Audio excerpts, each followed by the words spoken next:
This is Deborah Atkinson, and you're listening to Flipping 50, where I address your top questions and struggles. I share what to eat, how to move, and how to think to get the energy and the vitality you want in this second and better half. My next guest, we were just talking in the green room, she needs really no background or introduction because you will understand completely why she's here. Nicki Williams is a qualified nutritional therapist, author, speaker, and founder of, wait for it, Happy Hormones for Life, helping women over 50 to get back to their absolute best, slimmer, energized, more productive, and in full control of their hormones. Are you looking for the sign up right now? After failing to find any medical help for her symptoms of exhaustion, weight gain, and hormone issues herself in her early 40s, she discovered that she could turn things around using diet, lifestyle, and natural supplements. She went on to qualify as a nutritional therapist and hormone expert and now helps women all over the world with her online programs, hormone testing, workshops, and individual and group coaching. She's recently published her first book, It's Not You, It's Your Hormones, the essential guide for women over 40 to fight fat, fatigue, and hormone havoc. And she's also the editor of Happy Hormones magazine, which I really believe is the first that caught my eye and brought me to Nicki. So, Nicki, welcome. Thanks for being here. Oh, you're welcome. Thanks so much for having me. Oh, and my listeners will know that as soon as I heard your accent, I'm a sucker for that. So you were definitely in. Tell us, first of all, because we kind of ended your introduction with the Happy Hormones magazine. Tell us about it. Is it online? How can listeners get a hold of it, start following you, and get access to issues? Yeah, so we launched that this year, actually, back in January, and we've put out two issues so far. And really, it's about getting information out there in a really easy to digest format. So everyone loves the magazine, and in the old days we used to buy printed copies of magazines, and those kind of days are sort of going away now. And we might get the odd magazine, but we're really looking at very quick devoured material that you can really just quickly dip in and out of. So we created an online magazine really aimed at, all kinds of women, actually, of all ages, really, whether you're pre, peri, or postmenopausal, really just to give you resources that can really help with hormone issues and other health issues too, because what we find is, when you've got hormone issues, you generally can affect other areas of the body too. So we cover, celebrity stuff. We've got sort of top 10 lists, Instagrammers and things like that, but we've got really good articles too on everything that the menopause particularly affects, from mental health to physical ailments too. So it's a really good resource, and it's a little bit of fun too, which is always good. Which is really good, especially for learning. So it's an online magazine? Yes, it is. Yes, it's online. We've got two issues at the moment. One came out earlier this year, one in the summer. Perfect. And the issue 3 is literally just about to come out. So in fact, it might even be out by the time we put this podcast out. So you'll find it at happyhormonesforlife.com/magazine-info. I think that's the right link. Awesome.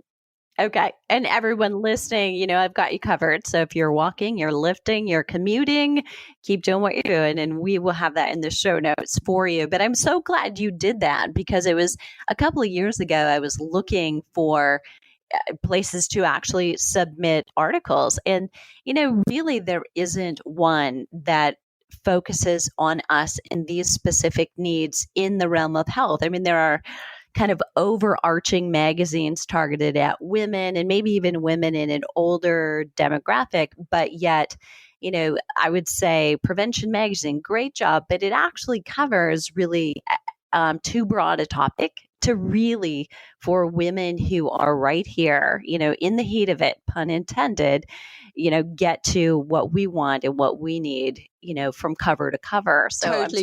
We try and make it actionable too. So there's recipes in there, there's top tips for that particular time of year and all of that stuff. So hopefully your listeners will enjoy it. I have no doubt. Okay, so let's launch into that. I alluded to a little bit of it in your intro, with the background, but why did you become a hormone expert and author? Given there's a lot of listeners out there who are trying to solve their own that maybe, are not all interested in becoming an author and an expert for other people, Yeah. but you did. It's How did that happen? yeah, it's an interesting story actually. I used to work in a corporate world. I worked for big companies, and I was in a team manager, and I was in an office environment. And then oh fine, I wasn't really ever fulfilled. I didn't feel like this was my life's purpose, but it paid the bills, and it was okay. But then I went and had my kids, and after number two, I tried to go back to that world, and it was so difficult. And by that time, I was around 42. And I just, since the age of 40, really, I just started to kind of felt like I was falling apart. I had exhaustion. I had weight gain that I would always be able to manage beforehand, but you suddenly just, would not shift no matter how hard I tried. I had brain fog that was affecting my work, my decisions. It was really, I was forgetting things in the middle of sentences. And I was really, really grumpy. My mood swings were all over the place. And my family was suffering. My colleagues were suffering. I turned into this person I didn't really recognize, and I certainly didn't like very much at all. But I didn't know how to get back, and I really didn't know what was going on with me either. So of course I went to my doctor and explained all my symptoms. I don't know about you guys, but we have 10-minute appointments here. So trying to get across all my symptoms in 10 minutes was a challenge. And he just looked up at the end and just handed me a prescription for an antidepressant, which was I think it was Prozac at the time. And I just thought, wow, am I depressed?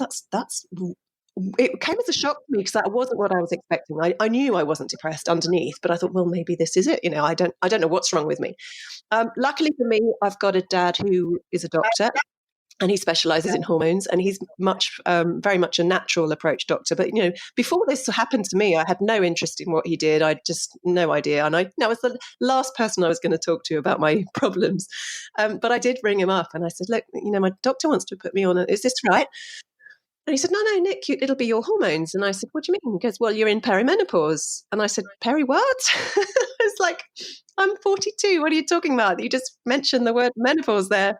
You must be mistaken. And he says, no, it all starts at 35. And I said, what? You serious? And then he explained to me what happens to your hormones as, you start to skip ovulation, and your hormones start to change and fluctuate. And I was absolutely fascinated by this. I didn't have a clue. And then I thought, okay, I don't know about this stuff. So everyone around me is sort of kind of suffering similar symptoms, and they don't know about this stuff because we don't get taught this at school. We don't know what's happening in our own bodies. So when it hits us, it's like, well, okay, what's going on? And often we're getting the wrong advice as well. So we might go to a doctor, or we might read something on Google, and it's not what we need, or it's not the information that we need, and we really don't know what's happening to us. So when I found that out, that it was my hormones, and I was actually really relieved that it wasn't depression, and it wasn't anything that I couldn't fix. And he just taught me a few things about what I should be doing with my diet, what the nutrients were really important for hormones, and all these things. And I was like, wow, this is incredible. And I started to make a few changes, and the impact was quite significant. Within a few weeks, the brain fog lifted, my energy came back, my mood started to balance, and the extra weight started to come off as well, which I wasn't expecting. So I was like, wow, this can all happen very naturally, just with things that you're doing every day. There's something in this. And that's what made me give up my corporate job, because I wasn't enjoying it anymore. And I was looking for something much more fulfilling. So I went back to college, and I spent the next 4 years studying nutrition and hormones. And that was 5 years ago that I graduated. And since then, it's just been a roller coaster ride of amazing, fulfilling work, really, really supporting hundreds of women that were going through what I went through, and after that as well, and really getting them the help that they need, because a lot of women were just saying, look, I'm not getting any support here. I really need some help. So that's really pretty it in a nutshell. So good. Love that. And love that you've gone through, you walked the talk first, experienced it personally, which gives you such a place of empathy to come from, that, together with the knowledge that you can give and the strategies to go through is priceless. Love that. Okay. So let's really dive into, what do listeners need to know about Okay, their so after 50, hormones you after may or may 50? not have gone through the final menopause, because postmenopause is officially classified as a year after your final period. Now, many women, the average age is kind of 51, 52, but that can go up until, close to 60 in a lot of cases. So it's very much dependent on your genetics and your lifestyle and all the rest of it. Yes. So you may be still perimenopausal, you might be postmenopausal. Either way, you might be having some symptoms that are not shifting very easily. So what you need to know about your hormones is that, the main hormones that I call them the feisty four. There are four main hormones that are pretty much ruling how you look, feel, think, and behave. Now, they are cortisol, which is obviously your stress hormone, thyroid, which controls pretty much your whole body, insulin, which is your blood sugar, which has a very interesting effect on the other hormones, and then you have your sex hormone estrogen. Now, we know about estrogen, that being the main hormone that kind of fluctuates during menopause, and progesterone that sort of sits with it. But what we don't know about are the other hormones, because even if you don't have many fluctuations in your estrogen, you could have quite a few imbalances in those other hormones, and they will all impact each other. That's the clever thing with hormones; they have an impact on each other, and they when one's out of balance, it can knock the others out. So, for instance, if you've got a lot of stress in your life and you've got a lot of cortisol, then that can have a massively negative effect on all the other three hormones that I just mentioned, but particularly will make your perimenopause and menopause journey worse, because it'll have a much more dramatic effect on those estrogen and progesterone fluctuations. So that's why many women that I see in clinic then that are having a terrible time during this perimenopause and menopause journey, it's often because they've got quite a bit of stress in their lives, and it's making those symptoms even worse. Yes, totally agree. Generally, from You Still Got It, Girl, and the programs that have come off of that, I often say, as young adults and in our youth, someone sat you down inevitably and had the sex talk with you. But unfortunately, we never had the stress talk. Right. And, hopefully we will be changing that with our sons and daughters and generations that come behind us, and really let them know, here's what might happen. Here's what emotions it might trigger. Here's a toolbox that you can use for healthfully dealing with it. We're not talking chocolate and wine alone, but what else you might do with it. And stress amplifies, any negative effects of stress is amplified when you're going through other hormonal changes. And love that you mentioned the integrated effort, coming from an exercise standpoint. Those words always make sense to somebody. We integrate, we don't isolate, unless you want to stand on stage and be a bodybuilder and a figure competitor. Yeah. You better be using multiple movements and muscles at the same time. And that makes sense. But the whole truth is, underneath the hood, that is what your body is doing as well. So to try to isolate one specific thing, is really not the answer. It's to look at what's the root cause of why you don't feel good, because we should all expect we feel good. We need to divorce menopause and belly fat, menopause and weight gain. Totally agree. First It's a really, head, it and has then to be we a can do it in holistic our approach. body. And I was trained in nutrition, but in that course that we did, we looked at sleep, we looked at stress, we looked at exercise, we looked at your mindset. Really, really looking at the whole body, mind and body, into how that has an effect on the way you go through your life health wise. It's huge. So there is no way we can just say it's diet, because we actually get a lot of people come to us and say, I am doing everything right. I've got the best diet in the world. I'm exercising, and I'm trying to meditate and all that stuff, and I still feel like really, really bad. So there's always something there. It's a big jigsaw puzzle, and you need to find that piece of the jigsaw that's not quite right. And because a lot of people know what they're supposed to be eating, what they're supposed to be doing, but it's putting all those pieces together in the right way that for you, because every woman is so unique, that we have to look at the personalized approach. There's no one size fits all anymore.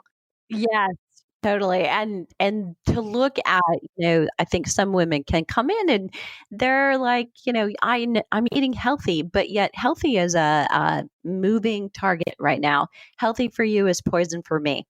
And we've got to look at what changes, how do hormones affect the gut biome and the way that you're digesting foods, and what really works now may not be what worked for you in your 20s and 30s.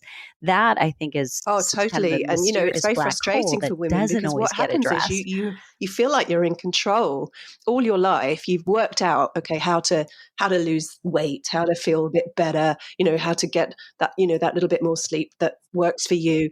And then you get to this age, it's perimenopause and then postmenopause, and then somehow that doesn't work anymore. So you feel like you're out of control suddenly, and that out of control feeling suddenly of your body, you're disconnecting from it, and then it's just a very frustrating feeling, and then the motivation goes down, and then the moods can change, and it's very then hard to get out of that without some extra support. Oh, so agree. Okay, so let's support all of our listeners here so they know and realize they're not going crazy and they are not alone.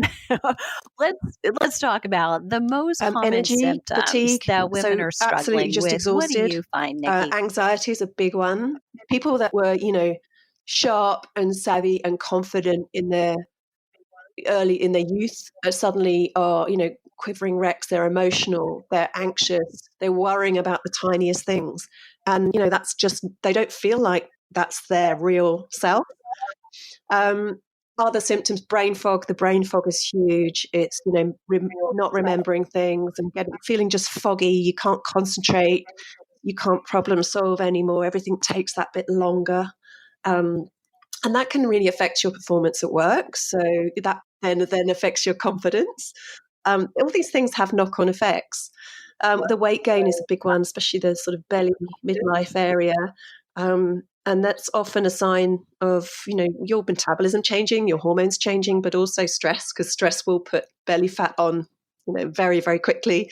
And it will be very difficult to shift because the body's in survival mode, and that's when it hangs on to fat for dear life. So, it's the last place that often you can get rid of extra weight. And then the mood swings as well. The fact that, you can be really grumpy with your family. And, for me, my own personal journey was, when my daughter turned around to me and said, you're such a grumpy mum. And I was like, oh my God, it's like you might as well stab me in the heart. Seriously. Oh, totally. And sometimes, and that was the moment that I actually went to get help, because I thought, hang on a minute, no, I'm not feeling great, but she's telling me that I'm not being the best mom, and that's the time when you need to get some help. But yeah, so the mood swings, and there's a whole long list. What is there? 39 common symptoms of menopause that I saw the other day, and there's more. Because it can affect every single part of your body. So joint pain, the sex drive, it just goes on and on. Sleep, digestive issues. Yeah. But I think the biggest thing to come back to is, with that whole long list, it really is when you come back to, stress, if you're either under too much stress or it's relative, right? So you're under too much stress for you. Your coping skills or mechanisms may not be as strong as they need to be. And then that adds belly fat, which adds more stress, right? And then so you're doing things, potentially the intuitive answer to that is, well, we're going to go back to that conditioning we've learned for 30 or more years. That is exercise more and eat less, which is also stress from both of those places. Now we're totally spiraling and spinning out of control. And it's, I feel for all of our listeners, because, until you can actually kind of flip the switch, and you've got to almost jump in the pool and trust that you're going to land okay. Mhm. before you do. You've Yeah. got to give it a Yeah. try, something that Because, is yeah, totally foreign and over-exercise is feels one like of the this is biggest the stressors. exact Yeah, opposite of absolutely. I mean, you'll everything know I've all ever been about that. told. But I get people to just take up yoga and Pilates and do things that are a little bit softer than maybe what they're used to, because we're bombarded with a message that we need to do crazy, insane, high intensity is great for some people, but if you're mega stressed and you're exhausted, it's probably not the best exercise for you right now, and you can build up to it. But people are trying to do things because they think they should, when in fact it's actually Yeah. having the opposite effect on their hormones. Yeah. Yeah, so love that. And I'm glad, that you said two words in that sentence, and I want to point it out to listeners right now. Right? And so we're not just saying because you're 50 or because you're 60, if that's where you are while you're listening, or in your 40s and you're going through this.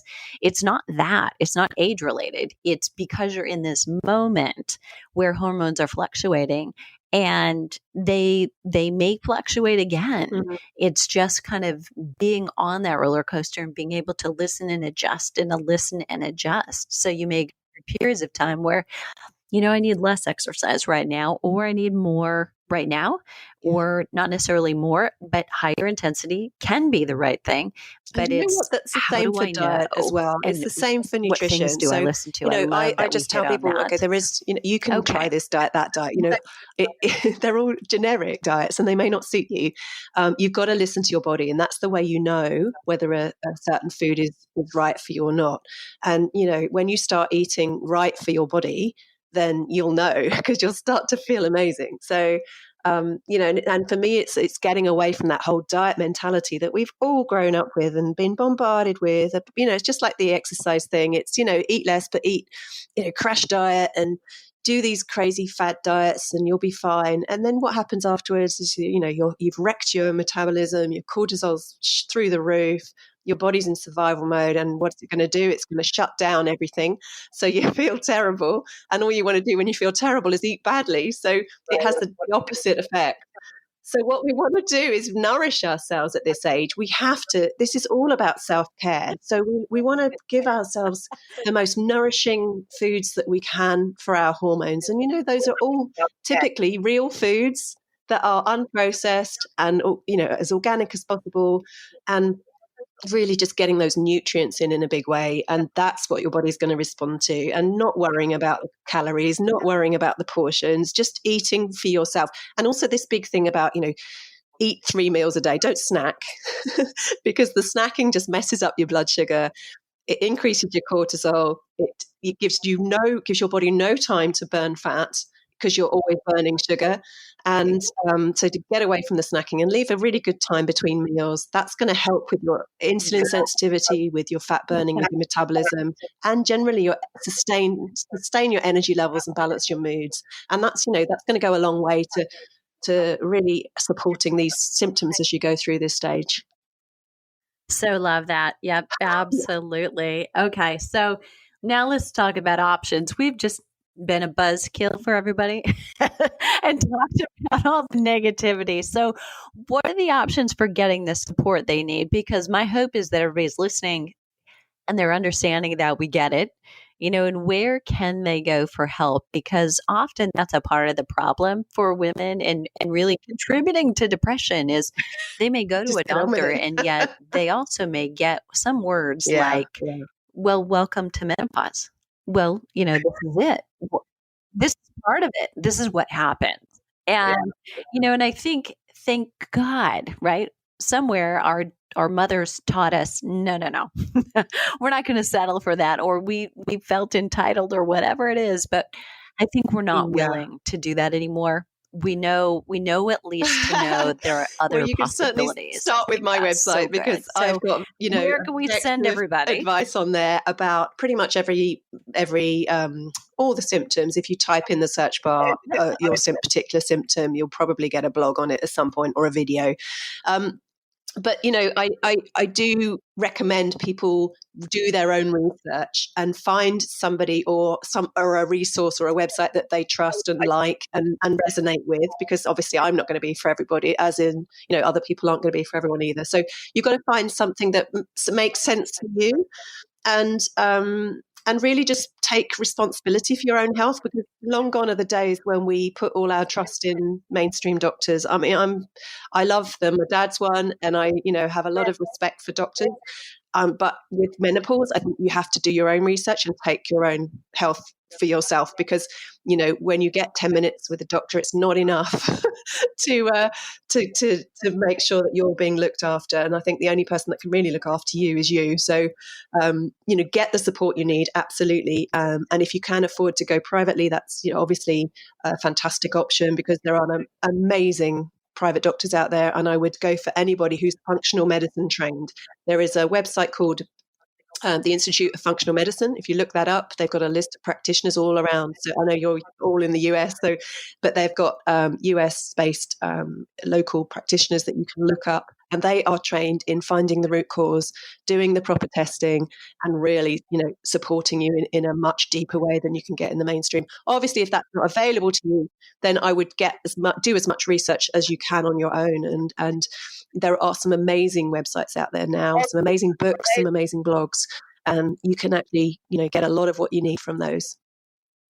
Love that. Great resources. Okay, so let's unpack maybe a little bit of you and what worked, as well as from you, and for you, what works with the majority of your clients. Do you have some top natural solutions that we can share with listeners that maybe if they're not already so doing number one it, they for me can go out used and to do be it, diet or you can related, confirm, and now it's yes, stress. this is the right thing and you're on the right because track. you can have Share the best something. diet in the world, but if you're not managing your stress, cortisol will just throw everything out. So stress management absolutely key. And it's not just about, going on vacation or holiday or having the odd spa day or whatever. This is about daily stress management. So taking 10 to 20 minutes per day just for yourself. And that doesn't need to be sitting down meditating. You can do that. That would be great. But it can be going for a walk in nature. It can be doing some reading. I mean, we've forgotten how enjoyable books are. And reading, actually, there's studies that it reduces your cortisol pretty quickly just by reading a book. Incredible. And other forms of stress management, just doing some gentle yoga or stretching, listening to some nice music, whatever it is for you. It doesn't have to be a prescription meditation session. But, taking that time for yourself, really important. And if it's, you can do that any time of day, first thing in the morning, or take a little bit of time in your lunch hour or at night before you go to bed, whatever that is. That goes a long way to managing your cortisol, and managing your cortisol will go a long way to managing all your other hormones and get them working for you and not against you. So that would be my number one. Secondly, in terms of foods, I would just make sure that you're getting the good macronutrients on your plate. So I would say a half of your plate would need to be a variety of vegetables, whether lots of different colors and variety, as much as you possibly can. So vegetables in the half, and then you need a portion of protein, and hopefully organic protein if you can get that. If not, just normal protein like chicken or meat or fish, or vegetable proteins. Organic soy is really nice, especially for menopause, because it helps to regulate your estrogen. Some flax seeds, so you want to sprinkle some milled flax seeds on the top there. Some lovely healthy fats, so you want some nice good quality olive oil or avocado, or some nuts and seeds on top of there. And your carbs, I'm nothing against carbs, but they just need to be the healthy variety of carbs. So things like brown rice, sweet potatoes. I've nothing against normal potatoes, as long as they're cooked and boiled or baked and not fried. And just be avoiding anything too processed, and especially things like salties and dressings. They're laden with vegetable oils. We want to be avoiding vegetable oils, because when they're cooked and processed, they turn into trans fats, and they tend to really mess with our hormones. So portion, so getting your plate right at every moment. And that plate, once you've got the protein and fat on there, you will sustain you till the next meal, and then it'll stop you having that dip 2 hours later It'll maintain your blood sugar, maintain your energy, your mood, and give your body time to, burn that extra fat off in the meantime. So that's just a bonus. So good. Yeah. I love that. And I think this is a vicious cycle. So I'm really just going to try and pick the brain of a listener right now. And I think where women, we get ourselves into trouble is think, well, I was bad, or, insert your own word for, you're not where you want to be right now. And so we skimp on a meal. We try to eat less. We, maybe cut out a food group, or then we wonder, because we get hungry, and of course you would, right? So then we're like grazing, and we kind of play the game. Well, I didn't have much for lunch, so I should have this. I need this. I can have this. And it's, back to, have those 3 meals, don't snack. So you can turn on your hormones, those hunger, satiety hormones, and let them work for you. Nicki, it's been delightful, and I'm sure listeners are going to want to connect. And listeners, I've got you covered. So I've got all the links that you need, but do you have a question? Leave it below the show link, and that'll be today at flipping50.com/happy-hormones. I love hearing from you, and I'm sure Nicki would as well. If this episode was helpful, please leave a rating in iTunes and then share it with a friend. Surround yourself with a supportive community of women on the same journey. So to get the most from this week's episode, again, check out today's show notes at flipping50.com/happy-hormones with a dash between them, where you'll find the juicy free downloads, a way to connect with Nicki to get the free guide, and go to the magazine, as well as connect with her on social media. What are you waiting for? Let's start flipping 50 together.